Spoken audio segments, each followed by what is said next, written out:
Hey everyone, welcome back to another week of our chats that we have. I'm Tasha Anderson, for those of you that are new to this platform. No worries, I know this is generally a difficult time for people.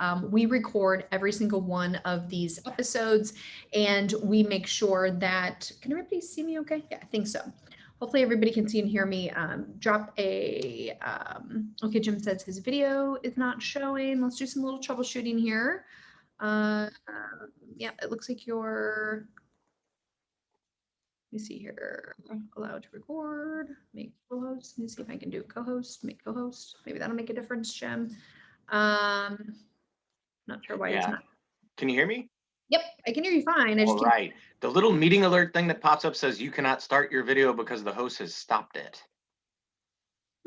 Whatever that means. I don't know how to change that. Let me just make you the host. Maybe that will impact things. Okay, so Jim, see if you can now start it. There we go. Hey, everyone. All There right. we are. So we are live streaming this in our Facebook group, Jim, and we also, for everybody's reference, if you have to hop on and hop off, we are going to be recording this. We'll leave the recording in the Facebook group. If you're not already part of the group, join, and then we'll also launch it on the YouTube channel so that we can get as many replays as we need to in this conversation. So now Sounds that we've good. got some of the technical issues worked out, I'll do a real brief intro. And Jim, I'd love to give a little bit more background about your career journey and how you ended up in charge of, or at least spearheading, some of these Better Business Bureau accreditation processes. But we have a special guest today, so feel free to enter your comments in your chat. We will have an open forum later if anybody has any questions for me. I think I see some familiar names here, but some that are new names. I am Tasha Anderson. I'm the founder and CEO of the Charity CFO. So even though I have the word charity and I'm a CEO, I'm actually an accountant. I've been doing accounting for nonprofits for over 15 years now. Normally you'll see my business partner on here. He's actually taken some time off today, Tim Hudson, and we like to just troubleshoot any of your operational issues to the degree that we can and answer any questions from an accounting perspective. We know there's so many nonprofits out there that just don't have an accountant or can't afford an accountant. So we like to have these kind of bi-weekly presentations just to share relevant information within the nonprofit space, and then just to be a sounding board for any questions you have. We do have a Facebook group that we also moderate that we can answer questions there. I can drop that in the chat. But today, it's not me doing all the talking like usual. I've invited my friend Jim Judge to join us. I get asked a lot of times about accreditation processes, best practices, good standards that they should follow. Where do organizations measure up to their peers? How do they know what their benchmarks should, what are those benchmarks? What should they be holding themselves to a standard? And usually this is an area where an organization is kind of evolving out of what I call kind of its infancy into adolescence, if you will, and they're ready to really challenge the status quo of what they've been doing, and they want to make sure that they're just really adhering to best practices. And one of the, I think, regardless of the state, so Jim, we have people that call in from all of the states and any state within the United States, but the Better Business Bureau, I think, is very consistent and applicable to no matter where you're at. So when I thought about who can I invite to talk about the next step of accreditation and adhering to those best practices and good standards, immediately thought of the Better Business Bureau. Many of our clients are accredited through the Better Business Bureau along with other organizations. But if your organization is not accredited through any body, meaning literally any agency, the BBB is a great place to start. And if nothing else, hopefully Jim will give us some insight to some of those things that we should probably be looking a little bit closer at our nonprofit and figure out if we're not there yet, let's come up with a plan of how to get there. So Jim, you'll introduce yourself better than I ever could. Can you just help everybody understand a little bit more about, I always like to hear, how did you end up in this space? So yeah. So I've been with Better Business Bureau system. I ran our charity program here in St. Louis for about 12 years. Before, when I first started with the BBB, I was more on the investigation side. So there was a good learning curve for me to learn about nonprofits. Typically, we are only looking at your 501c3 public charity. We launched our local program in St. Louis basically 1 year after the September 11th attacks. And we did this because at that time, there was nowhere to go for information on who to donate to. We were at that point, we were just telling people, well, maybe call the United Way. But we were getting a lot of our accredited businesses that wanted information. Who do we give to? Who do we give to? And Mhm. uh, beyond being able to say, well, here are some national organizations, we felt like we were unable to really help locally. So that really was the kind of the step that made us, the board, decide, you know what, we need to have something here.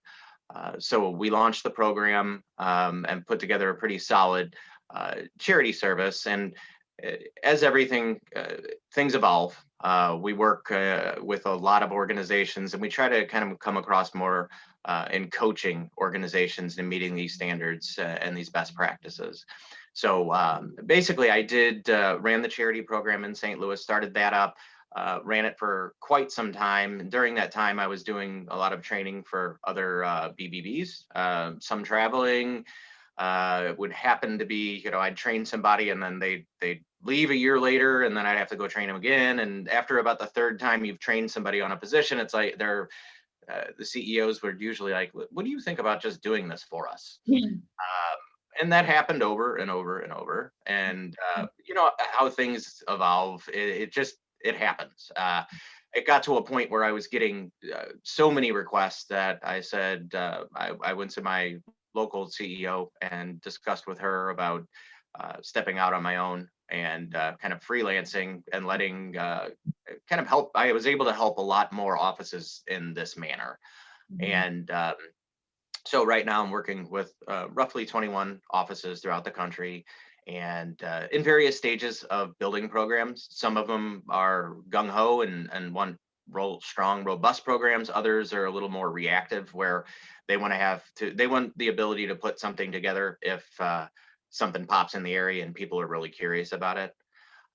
I'll say what I do, the most rewarding part of what I do is helping organizations to get accredited and meet the standards.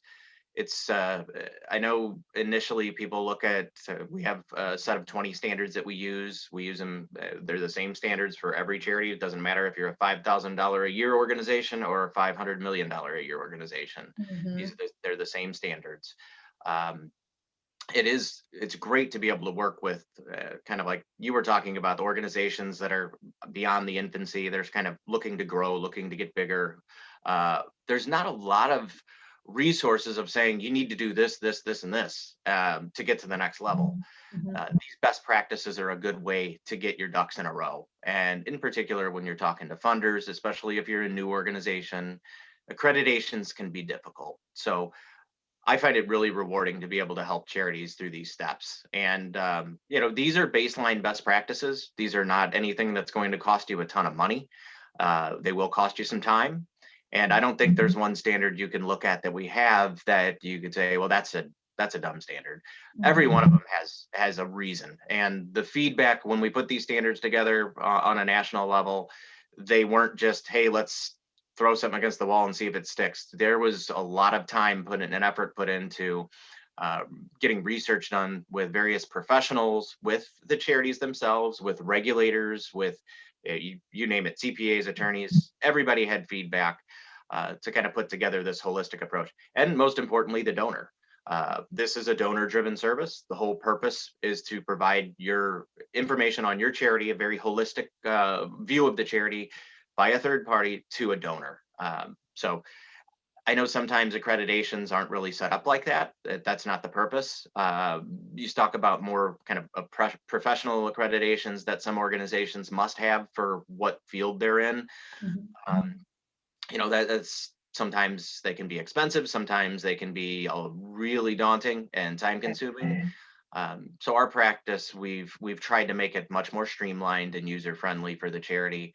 Again, going back to, we need to try to, if we can, be a coach to the organization, tell them how do we make the organization stronger and give them the tools to meet the standards that we have.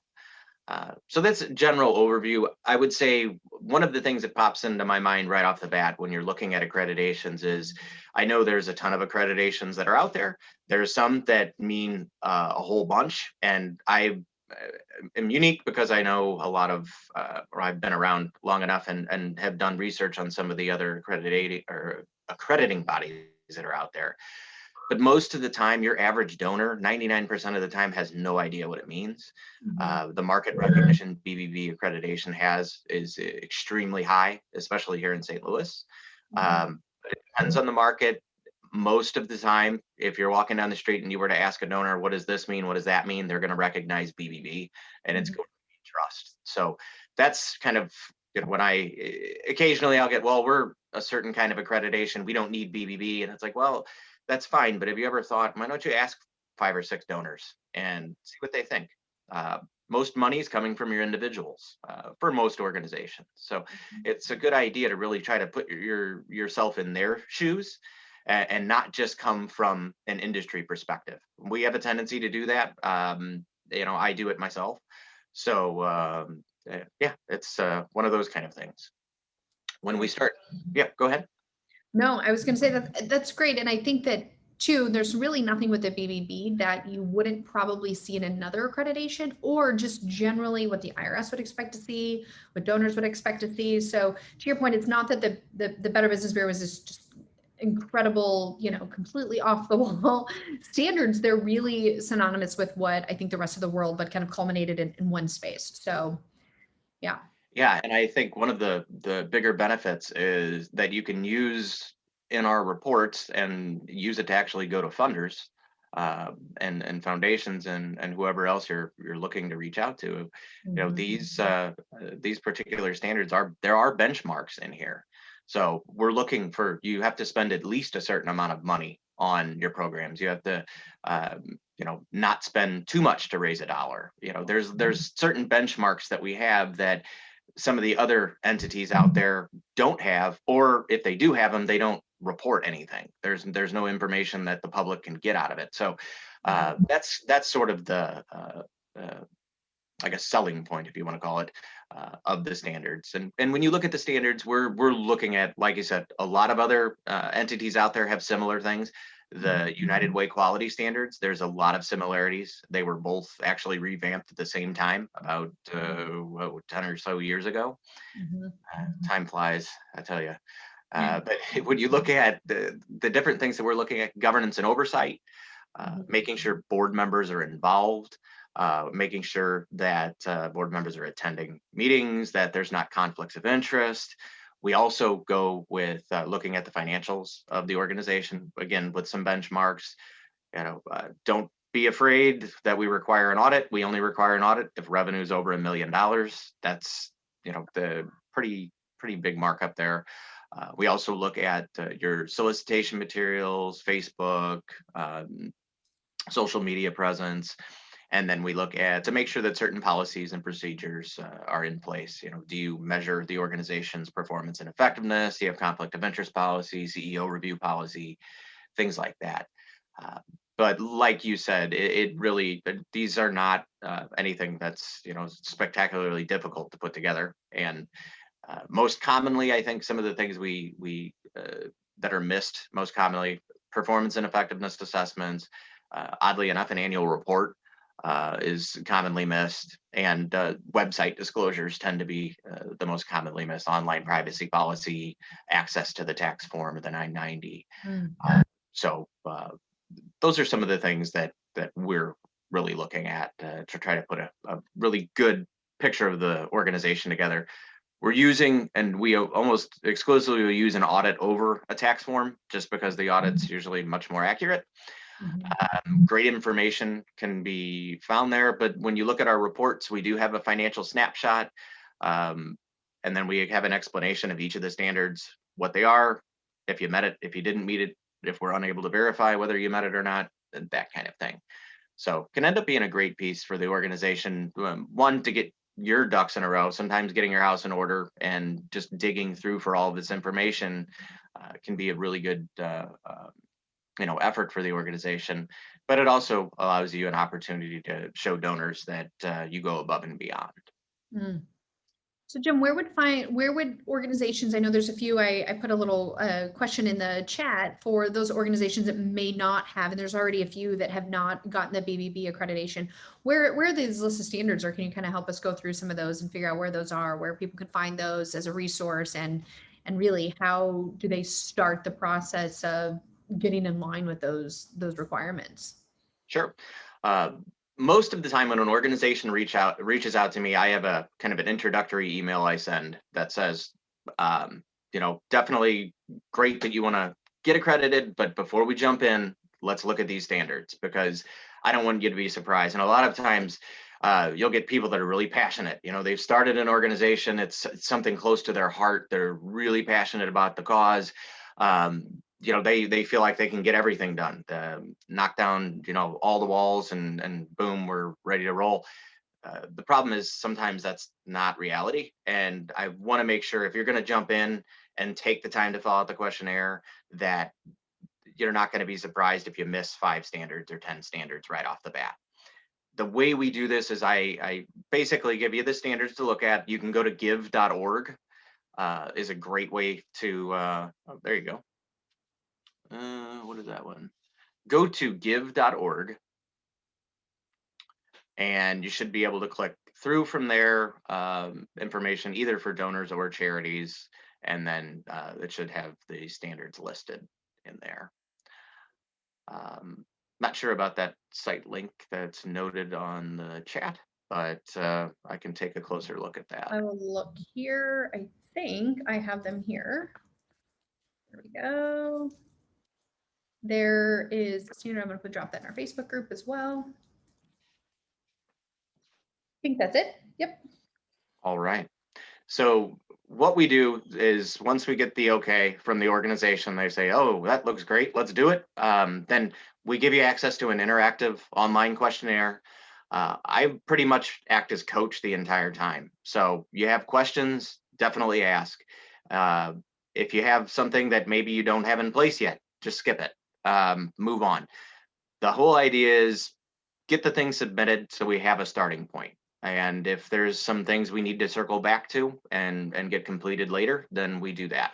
So once you submit the information, I'll put a draft together, and then I send the draft back out to the organization and say, okay, you're missing this and this. What resources can I give you? Do you have something lined up already, or do you need a template? Do you need an example? Is there somebody that we can put you in touch with? Because we have a ton of people on we have an advisory committee made up of consultants and actually executive directors and CEOs of organizations of various sizes. And these are people that we reach out to for assistance. If we sometimes, especially answering questions in the beginning, sometimes charities feel a little more comfortable talking to another charity than they do somebody that's going to be scrutinizing their operations and looking like the third-party evaluator would be doing, like what we do. So that's really kind of what we do as far as the coaching process goes. I don't necessarily have a huge, like, any kind of hard set time frame on, when do we have to get this all cleaned up. If we're talking about a year or two, that's going a bit far. But if there's not any kind of pressing reason for us to issue a report beyond just, a couple donors asking, if it's hundreds of donors, that's another story. Then we are going to push the charity to, we need to get something out now.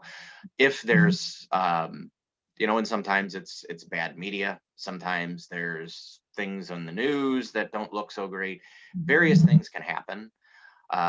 And one of the questions that just popped up was, what is the cost for this? That's a great question, and I'm surprised I didn't already mention that. Accreditation itself is totally free of charge. The coaching, the evaluation, the templates, all of that stuff we give to you free of charge. And we haven't, the only cost would come in is if the organization is looking to post one of our seals. We do have a license agreement, and we do have a fee that's attached to that based off of revenue. And then when we look at revenue, we're backing out any kind of in-kind contributions or anything like that.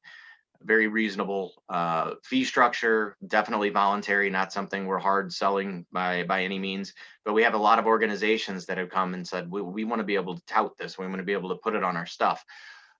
So we have to be able to, on the back end, quote unquote, police the use of the seal and how our likeness is being used. Kind of important for an organization that does what we do. So that's why we have that attached cost there. But accreditation itself, all you need to do is meet all 20 standards and you are considered to be an accredited agency. And you can kind of let people know that as well. Gotcha. Great question on the cost. Jim, what would you say is the most commonly missed standard or collection of standards? I mean, where do you think that the organizations that you've seen that call you in for help, where do they miss the boat most? In what area, or what, is there themes there, or are they just all over the place? So I have organizations that have been accredited and I've worked with, and this is in various markets, upwards of 15, almost 20 years that they've been accredited. So our updates for those files are a little different. We don't make them jump through every hoop every year. We just ask for certain bits of information. With the ones that have been around for a while, typically what they miss tends to be like website disclosures. They don't have the most recent 990 on their website, or they revamp their website and their privacy policy is gone. Those are probably most common with the established agencies. Newer ones, definitely the performance and effectiveness assessment, because that's a little more involved, in-depth thinking of the organization and its role in the community and how it helps people. And, trying to get beyond just saying, well, we help 20 people. You need to look deeper and base your planning, your strategic planning and your future on the results of these assessments. So that for the newer organizations and ones that maybe just have kind of been around for a while but haven't really been going, gung-ho, the newer ones, it's definitely the performance and effectiveness assessment.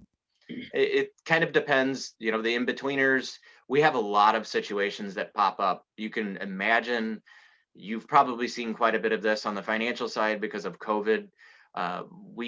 Not everything, when you look at our standards, there's 20 standards, you think, okay, black and white, that's it.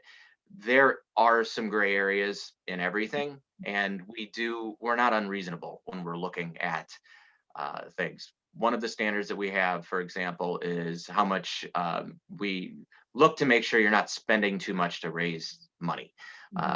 Threshold being roughly about 35 cents to raise $1.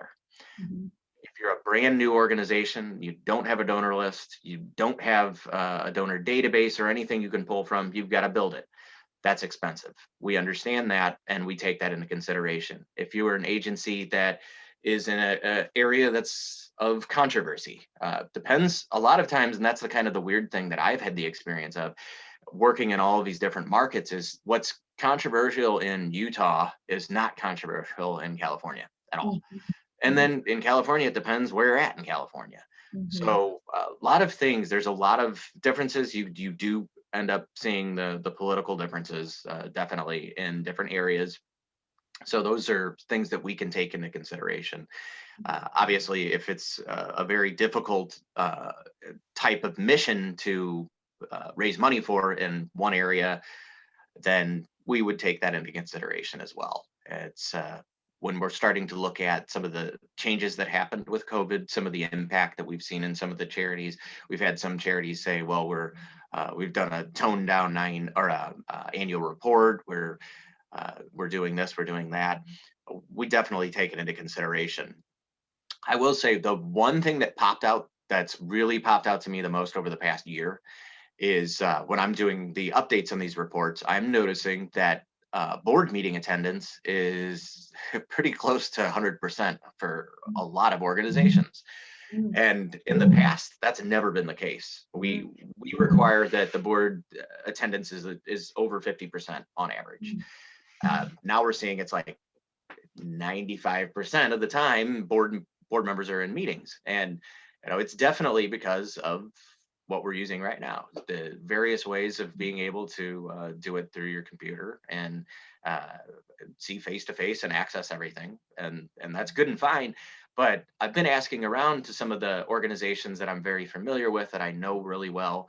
And one of the things that they're saying is, yeah, attendance is great, engagement is off. We're not getting board members to do enough for us. They're, yeah, they feel like they're involved because they're at all the board meetings now, and but we're not getting the same kind of help with fundraising or this or that. So I'm working right now on information and some research along these lines to try to figure out, okay, is this just a few of the organizations I talk to, or is this a common trend? Are we seeing it in all the markets? Are we seeing it in only here in St. Louis? Are we seeing it elsewhere? So I'll be able to share that with you pretty soon. Put it on the list of to-dos, Yeah. but this one should be up there higher, faster. Looking at the chat box, it says, does BBB accreditation process apply to nonprofits, including 501c3 private foundations? So if you file a 990 PF, as long as we can work with you, I would say just generally, typically, if you're a private foundation, you're not actively soliciting the public. It's a private foundation. It's a little different kind of an animal. We're looking for organizations that are asking the public for money. But I don't ever want to say we can't accredit you. If it's something the organization is really wanting to do, I would definitely entertain looking at the financials, because I think that would probably be the biggest sticking point, would be the financial section. And in particular, what we have on standard 10 is not to have more than 3 times 1 year's operating expenses in unrestricted funds. And when we do this calculation, we take out all hard assets, so property, equipment, you name it, that's kicked out. I know most charities would love to have that problem. Almost none of them do. It's only, I don't know how many times I've seen, I can count it on one hand, how many times I've seen it over the years, and I've been doing this a while. Private foundations may have a different situation there, but depends on how the funds are restricted as well. So that could, it definitely could be a possibility. Don't want to say no, you can't, but I would need a little more research. And Jim, I'm curious because I get a lot of questions, obviously on the financial side. And you brought up a good point. And I think it's interesting how COVID has kind of changed things. I'm not even go a step further into how we're raising money now and just the way that the world is evolving. And I often get questions, but you brought up the board. I actually have 2 questions, I guess. And so you brought up the board meeting attendance, and a lot of it being face to face. Interestingly enough, I think I personally work with more organizations that are virtual in nature, right? So they may have overseas operations, or they might be more of an advocacy organization. And so their board is truly all over the country, and their staff are truly all over the country. And it wouldn't make sense for them to incur the cost of travel. And especially now that Zoom meetings or video chats have been much more normalized. Do you anticipate that standard changing at all, or getting modified with the popularity and the additional attendance?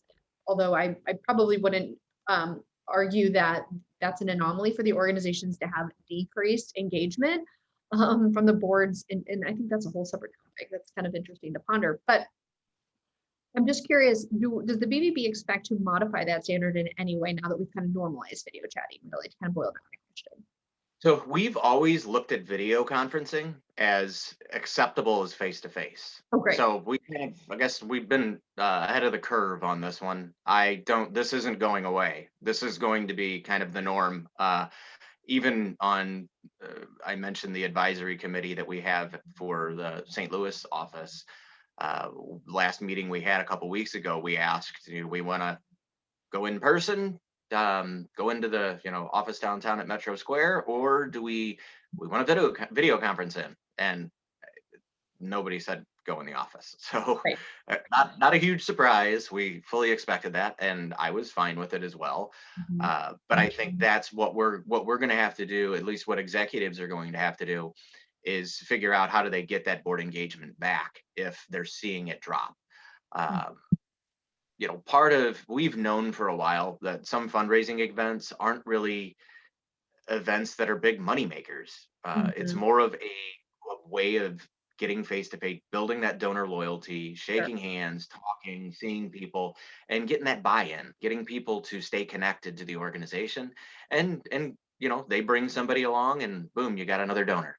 So it's just a way of figuring out, how do you make this work for your organization. And sometimes I know some of the most well-run organizations that I've looked at have contracts for board members where you have to follow certain rules. And even some of them will go as far as saying you either have to raise a certain amount of money or you're giving it Mhm. to be on the board. Now, a lot of those have the benefit of having kind of the prestige of being on their board.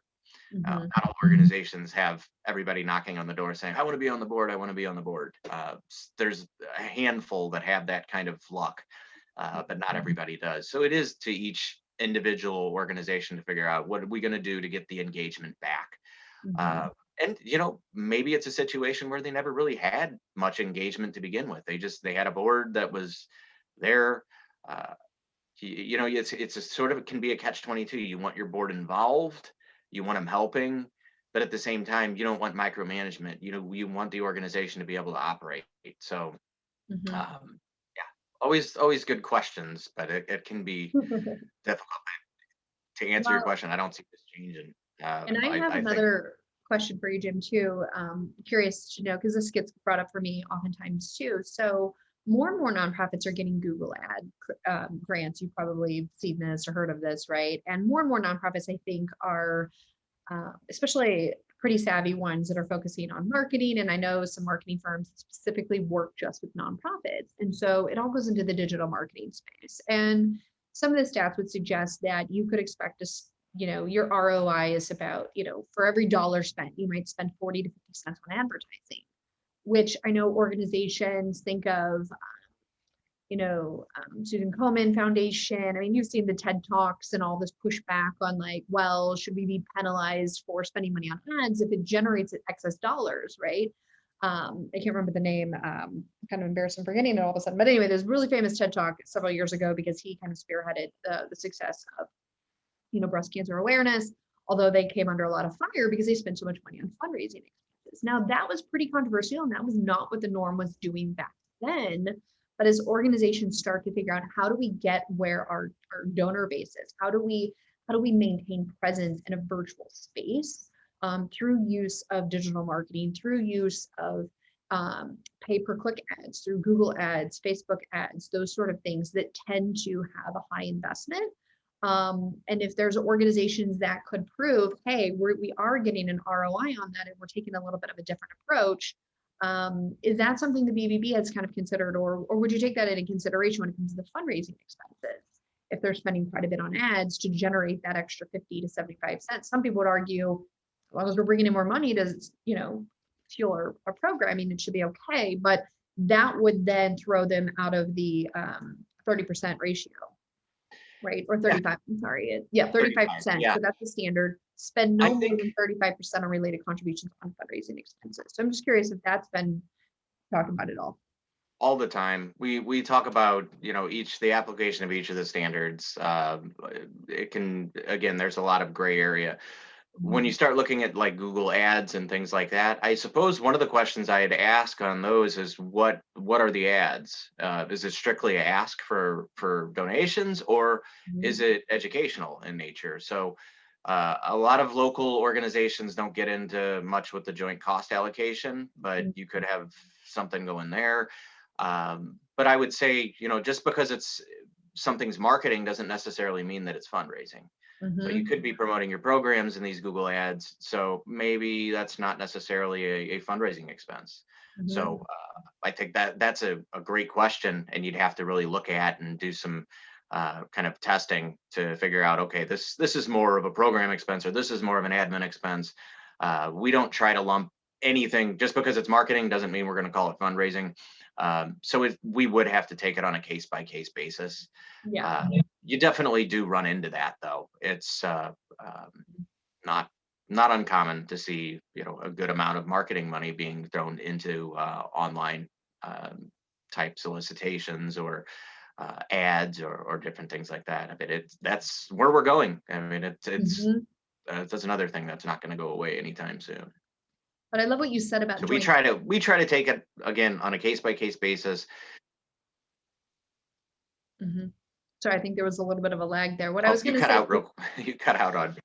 yeah, I think there's a little bit of a lag between when you're talking and when I'm talking. For anybody that doesn't know joint cost, essentially what some organizations have done, especially back in the old days, before there was a lot of digital marketing, this was really a topic for special events. Some would argue this, most of our fundraising is done before. This is more of a celebration. This is more of an awareness. This is more of a donor relationship building event. I've been to some events where they don't have the silent auctions. They don't have um, they might have a whole program to celebrate the successes and wins and share more about the vision of where the organization is going. And only, 30 minutes of the entire programming is related to some sort of fund and need or something like that.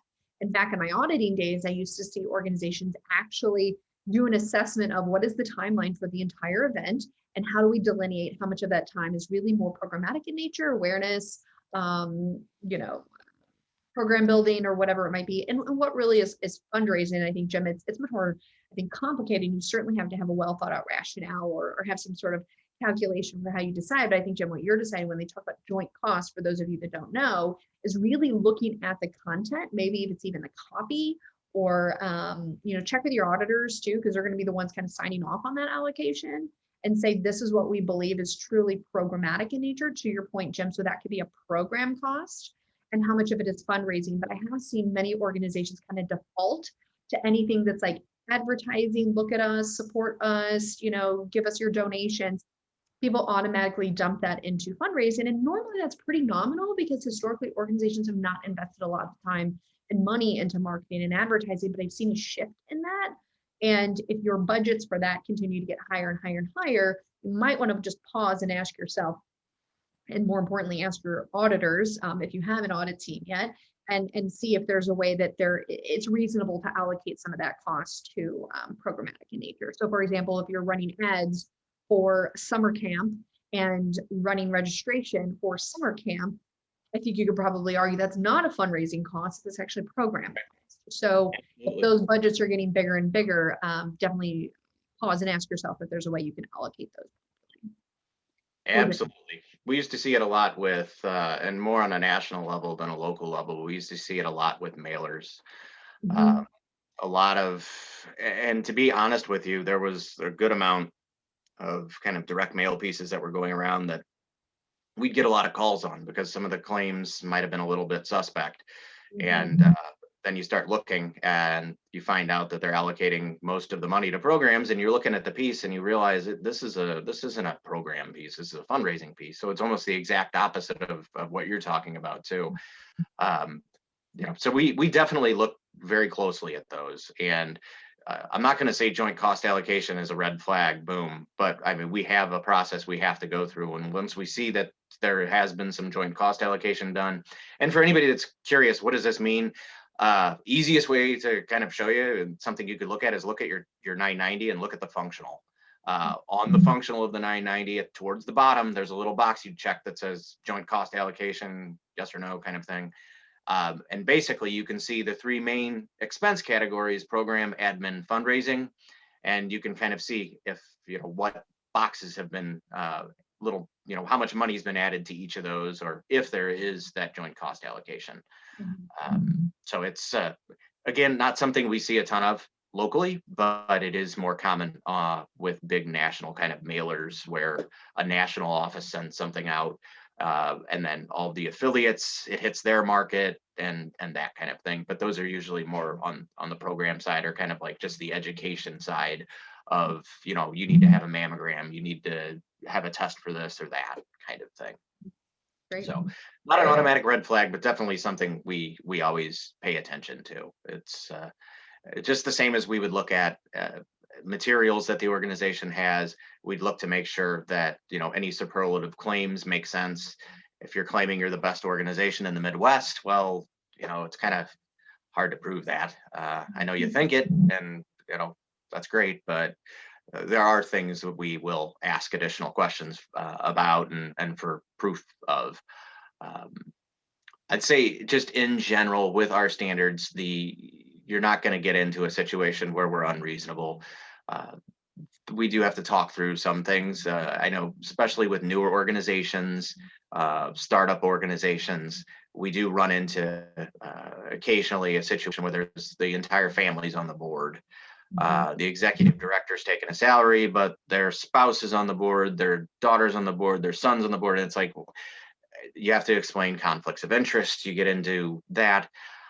So it's, again, like I said, a coaching process in my mind. And I don't mind doing it. It just, as long as an organization is willing to listen and not really stuck with the, just not wanting to listen to anybody with the best practices. Thanks, Jim. So there are the link for anybody that might have recently joined. There is a link there for all the quality standards. For purposes of time today, we're not going to go at every single one of those. If there are any questions on any specific standard that you want some clarification on, or that you feel like is a little bit of a gray area and you're unsure or even unsure how to implement, go ahead and feel free to drop it in the chat, and Jim and I could, and by Jim and I mean Jim, will help answer that question. But if we're wrapped up on questions as it relates to the BBB standards, I'm happy to take any other questions as it relates to accounting or finance, or any other questions in Jim's role that maybe he's come across organizations that have had problems and he's helped overcome those problems. But while we're waiting for any final questions, Jim, to roll in, is there any, if somebody wanted to talk with you more about, hey, we don't have all of our ducks in a row, we want to get our ducks in a row, interested in talking to you more about how you might be able to help us, how would people best be able to reach you? Is there a website or an email address? Maybe you drop it in the chat for those to be able to contact you in the event that their organization or someone they know is trying to get through this accreditation process. And then this is, just to clarify, I can't remember, it's interesting, I used to work for an organization that went through the same process, and I can't remember, is it every year, every other year that you go through this process? Okay, so I just put in my direct line and my direct email address, or one of them, and we all have 4 or 5 emails these days. But that's the easiest one to get a hold of me where any charity related questions. I would say, the question that you had, say that again there at the end. I kind of lost my train of thought when I was typing. How often do you get reaccredited? Okay, so with organizations that meet all 20 standards, we do what we call an abbreviated update on an annual basis, where we're not asking for copies of every single thing. We're just asking for certain bits of information.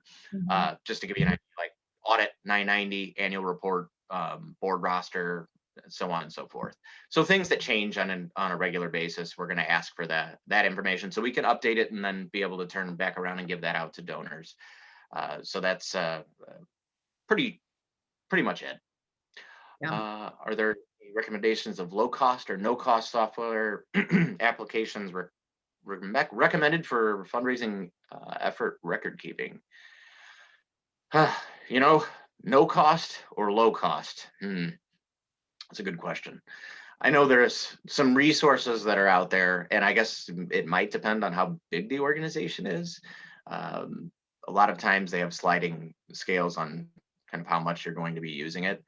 I'll be honest with you, a lot of startup organizations that I see use QuickBooks, and they just kind of record things the way that they want to. I think once you start keeping things in QuickBooks, and then once you fill out a 990 for the first time, it's a little eye-opening. It gives you a really good idea of how you need to categorize things.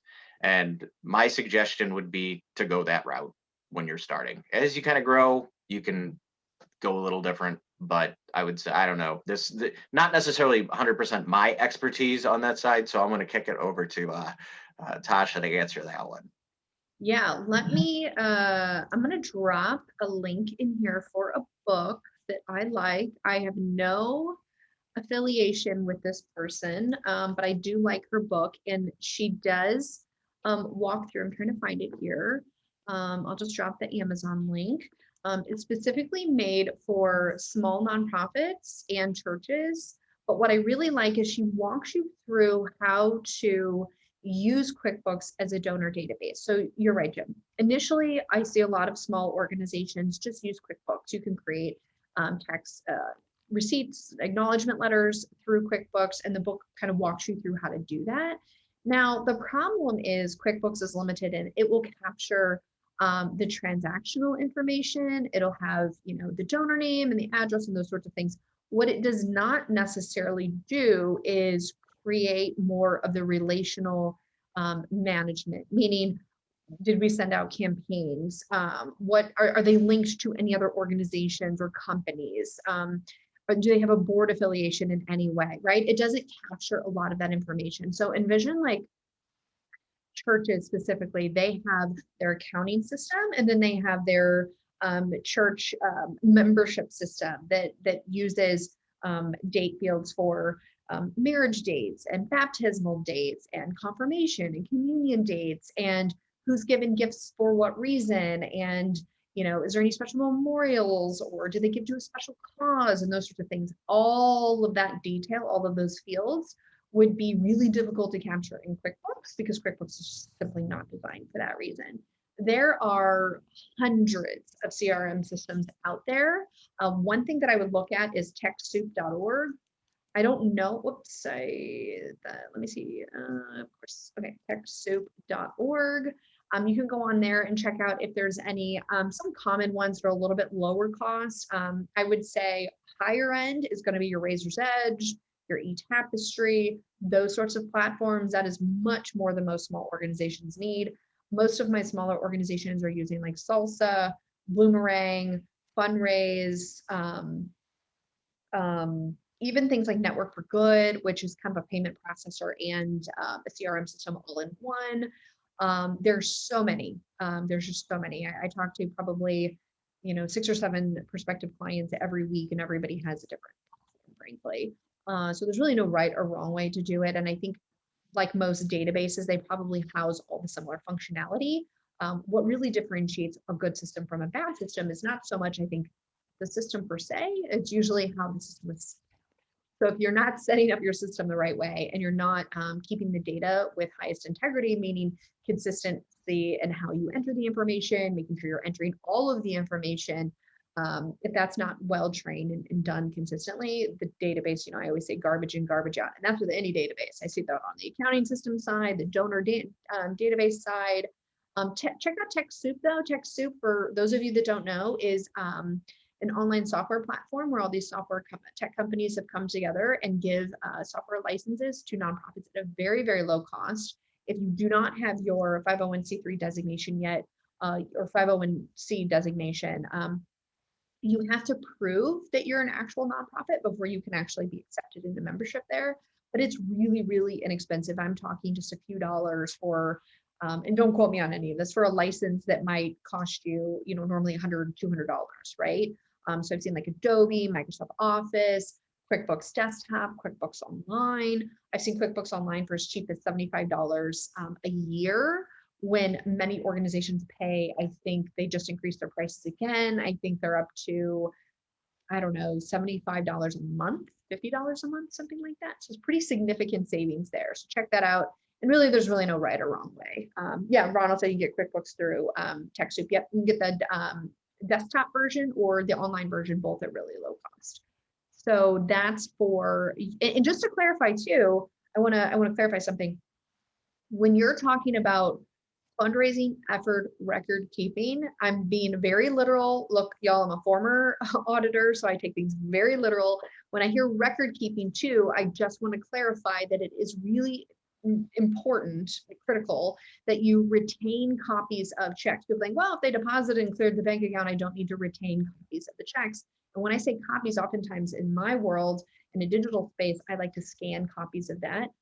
So just to clarify, if you're talking about a filing system for the copies of the records you receive, right, the checks, the letters from donors or whatever it is, or the donor acknowledgement letters, like thank you for your gift, Mrs. Smith, that's a separate question. You can scan that and attach those items, the digital files, into QuickBooks. You can attach that, and you can also attach them as electronic files within your donor CRM system, usually. So I just want to clarify, because sometimes people get overwhelmed with the organization of their files in addition to just simply a database to keep track of it. So make sure you have both. And I highly recommend, as a former auditor and now someone that gets audited all the time, like every week we have an audit going on around here, to make sure that you are keeping really good workflow and processes for retaining that information. Most people don't realize that. I think there was another question. Good question. Barbara said she's a very new organization. Is there a minimum reserve you would be looking for an accreditation? So I get this all the time, Tasha. It's great, 25 to 75% of your budget, should be in reserves. How do you even get started with that? And really, what is a reasonable, Jim, in your mind, like for these smaller organizations? What is a reasonable time frame for which you would like to see them get that? Especially if they're quickly growing, it would be hard to accumulate that kind of reserve. Where do people strike that balance? Well, I will tell you, when we look at that particular part of an agency, we really don't have a minimum reserve, so to say. My suggestion would be when you work with a CPA or you talk with Tasha and she's looking at your books, get an idea of what she would suggest as reasonable. I know the idea on the for-profit side of what is a good amount to have in reserve is different than it would be for the nonprofit side. So you got to take that into consideration. But I think a lot of organizations, to be honest with you, the ones that I'm looking at on a daily basis, reserves are rather limited. And I think some of them have been hit even worse because of COVID, where you've had to dip into reserves.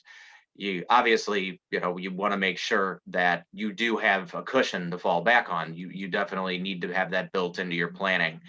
But we don't really have a minimum. We just have that max amount. And to be honest with you, that max amount, it almost never is hit.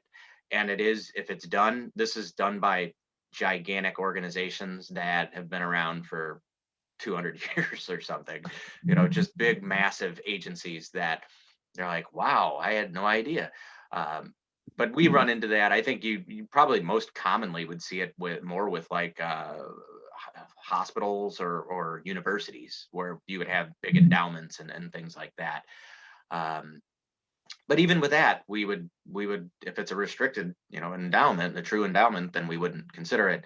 I will throw out there, when you're looking at restrictions and all of that, if you have something on your books that's a board restriction, that still means unrestricted, and we still would use it for our calculation for standard 10, and that 3 times 1 year's operating expenses in unrestricted assets calculation. So just throwing that out there, because occasionally I'll get pushback on it. It's like, well, we go by what accounting rules are. That's it. That way we just listen to what the experts say. This is the way you report it. That's the way we report it. So yeah, and that brings up a really good question. I think we're going to do a whole nother episode on that. Maybe we will, on building the reserves, because I get that question a lot. Because not just new organizations, maybe organizations that were in financial crisis at one point and they depleted all the reserves and now they want to make that up. But there's this push-pull of, I need to build a rainy day fund, but I can't show big surpluses at the end of the year because that's just awkward conversations on the fundraising side. And then how do I communicate to the community while I'm kind of, squirreling money away, and finding that balance of like, I must forego staff salaries so I can build a reserve policy and just all of the things. I know, because I used to be in an organization where I have all those conversations. And I know from someone that's helped build reserves with organizations and clients we work with, in addition to starting my own business. I'm a founder, right? I started from nothing, a cheap laptop, cost me $600, and had to build it into what it is today, and building enough money to make reinvestments as a for-profit business. And there's really no magic standard or magic formula for doing that. And I tell people, always relate back to your personal finances. I mean, everybody has a different tolerance and threshold for which they feel comfortable saving. Some people don't save at all. Some people, religiously 10% of their salary might go into savings. Some people are more aggressive than 20%. Some people don't save until their debt is paid off. If you follow Dave Ramsey or some of these other, Susie Orman financial gurus. And really, I think you can apply a lot of that same mentality to a nonprofit. I personally just like to squirrel away, especially if you're a new organization, maybe 10%. Personally, for me, I like to never operate at a cash deficit on any given month, unless there's a really good reason, like I'm building a new office, right? Some construction costs that I have going on, and I need to buy some furniture, and I'm redoing my website. Some very intentional investments, but I like to try to never operate at a cash deficit. That's very easy for me to say because I have a recurring line of revenue, right? So for many of you organizations, you might have recurring lines of revenue through contracts. Some of you don't. You have a couple events a couple times during the year, and that's most of your revenue. And you're going to have huge increases in revenue in cash, and then you spend that down during the year. So you have to really figure out what that cycle is for your organization. But for an organization that's kind of new and starting up, I like to build a 10% cushion. So a 10% margin. If you're $1 million organization, try to have, $100,000 left over at the end of the year, squirrel that money away if you can, or just use that as your budget. There's always going to be things that end up being worse or better than what you predicted until you get to at least a 25% ratio or 3 months of cash on hand. I have found one of the things we did when COVID happened, I remember it's been over a year now. So not last March, but the March before, I sat down and Tim and I, my business partner, we went through every single client that we had and we calculated how many days of cash they had. And I think at the time we had about 68 clients. And I think only about 10 had less than 30 days of cash. Of those that had less than 30 days in cash, 3 of those ceased to operate. Of those that had more than 30 days cash, not one of them has gone out of business. So just like your personal finances, come up with that. We'll do milestones. 30 days of cash, that's 30 days of expenses, right? If you have another dollar coming in, you can continue operating for 30 days. Start there. Then I would like to see you build up to 90 days eventually. And then as you look at your organization, you decide, do we always want to have 90 days on cash? And here's where the challenge comes into play. You're like, oh, good, we just need, let's make it simple. $100,000, that's great. Except if your organization doubles in size, and not to get too into the accounting speak here, but if your organization doubles in size, 100,000 is no longer 90 days of cash. You have to double that too. So now you have to come up with 200,000. So what Tim and I do for our business, in the spirit of oversharing, because that's what I do, we know that we always want to have so much cash on hand at any given time. So as the business grows every single month, we have to save some of that surplus every month and put that away in savings every month. We just keep building our savings every month as the size of the business grows and grows and grows every single month. That's how we've handled it. So we never have to look back and say, oh my gosh, the business doubled in size over the year, but we didn't save any extra cash along the way. So now we have to figure out, like, how do we come up with all this extra reserves that we didn't plan for? So I personally like to shoot for at least 30 days, come up with a plan to do that. And usually you do that by building a cushion into your budget. A lot of people just come in and like, yeah, revenues match expenses. See, here's our budget. We're good to go. We're a nonprofit. We're not supposed to make any surpluses. Budget for that surplus. The only way you're going to make a reserve is to spend less than what you bring in. There's just no other way around it. There's no other way around it. I agree. So you have to budget for it and be intentional about it. Just like if you earn your personal finances, right? If you don't want to live, hand to mouth in many ways, you have to figure out a way to save something that's left over. And that's a real mindset shift for many nonprofits because they're convinced they're not supposed to have any surpluses. But Jim and I are here to tell you it's okay to have surpluses. Absolutely. Unless you get over 3 years worth of revenue, right? Once you have to take your budget, if it's $1 million, if you have more than $3 million sitting in the bank, you need to have some conversations with the board. What are we doing with this money? Right. What standards are telling you, right, Jim? Yeah, it really is just making sure there's not somebody stockpiling money when another entity across the street is starving and unable to keep the doors open anymore because they have no money. So it's more along those lines. Just to throw out there, though, when you start looking at creating a reserve for your organization, just so you know, that would have absolutely no impact on our standards. When we look at how much money you spend on your programs, we're comparing that your total expenses. So if you had a surplus of $100,000 and you put $50,000 of it in savings, that really is not going to have any impact on that percentage for programs divided by total expenses. So you'd be good with us. I think what Tasha said is right on target. Just like you would for your personal finances, you need to put something away. And maybe if 10% is too high, talk about it a little bit, figure out what's workable for the organization. But I saw it and you also, everybody saw it in the news, large national companies that you don't realize how much debt they carry. And all of a sudden they're out of business. You know, how many bankruptcies did we see? You saw a ton of it happen with the restaurant industry. How many businesses went out, just closed because there was no revenue. And you didn't have big chunks of money that you could fall back on. So not to scare anybody, and we do understand nonprofits are supposed to be nonprofit, but you have to have the agencies, and our standards are all about, this isn't about you as the executive director. It's not about you as the CPA or you as the CFO or you at all. It's about the agency. What we're hoping these standards do is make your agency stronger for 10 years, 20, 30, 40 years, not just right now. Your executive director may have started the organization, may be the greatest executive director that ever walked earth, and raises money with a touch of a button, whatever you want to call it. They're not going to be around forever. That's just fleeting. It's going to go away. So everything that we look at in these standards is more for the longevity of the organization. And when we get into those questions with, for example, conflicts of interest and looking at boards and having a lot of self-dealing going on, where we want you don't need to have one family running everything, because what happens if that one family gets mad and walks off? Then the organization's gone. So what the board's supposed to be is a representation of the public. We're supposed to be, the nonprofits don't pay taxes. You have kind of a good amount of luck there.